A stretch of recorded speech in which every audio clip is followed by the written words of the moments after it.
মাহিরা, চলো আমরা লিচুচোর কবিতাটি বলি কাজী নজরুল ইসলামের। চলো। বাবুদের তাল পুকুরে, হাবুদের ডাল পুকুরে, সে কি বাস করলে তারা, বলি থাম একটু দাঁড়া।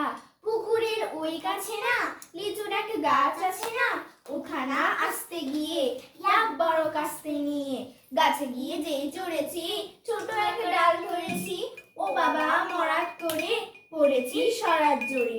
পড়বি পর মালির ঘাড়ে, সে ছিল গাছের আড়ে, বেটা ভাই বড় নাচ্ছার, ধুমাধুম গোটা দুচ্ছার, দিলে খুব কিলো ঘুষি, একদম জোরসে খুশি।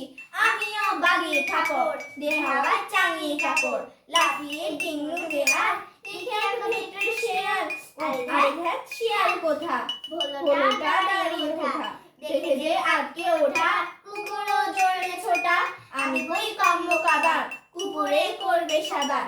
বাবা গো মা গো বলে পাঁচিলে ফোকন বলে, ঠুকি গে বসতে ঘরে, যেন প্রাণ আসলো ধরে। যাবো ফের কানমনি ভাই, চুরিতে আর যদি